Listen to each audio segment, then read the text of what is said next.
the best thing we can do for our locals is to continually invest in them, to help them adapt and compete. As a small country that is devoid of any natural resources, there are severe consequences if we turn inwards, lose our luster as a regional hub, and cause companies to leave our shores and take the jobs with them. I speak to many businesses, trade associations, and chambers. A common thread in their feedback is the difficulty of finding enough locals with the right skills, and this has hampered their expansion plans.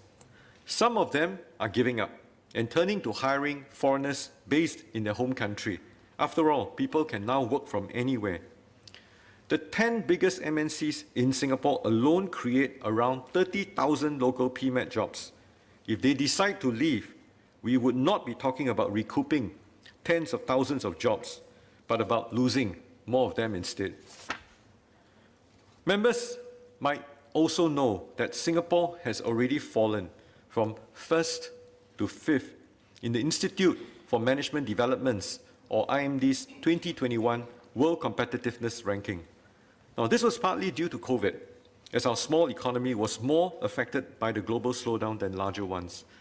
In particular, we have slid in our openness towards global trade and talent, in rankings regarding attitudes towards globalisation, availability of skilled labour, and immigration laws preventing companies from hiring foreign labour.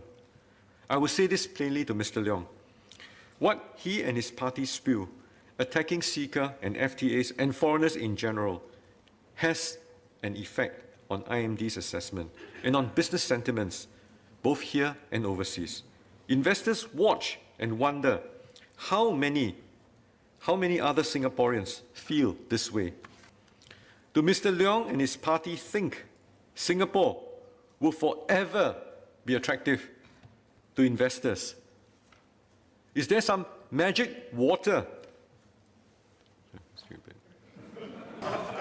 Is there some magic water that draws global multinationals here, and that all this happens spontaneously? Mr. Speaker, sir, we made this happen, and we will continue to make it happen. You've heard Mr. Wong recall how Mr. Lee Kuan Yew went so far as to pay special attention as to how the road leading from Changi Airport to the city looked.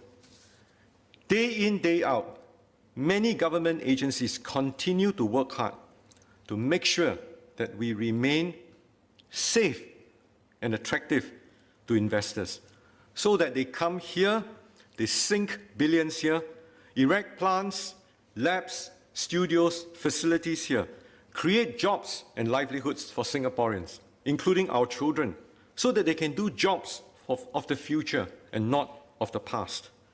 As a result of this unremitting work over the last 60 years, Singapore remains a competitive economy, as proven by our pipeline of investments, even during the pandemic.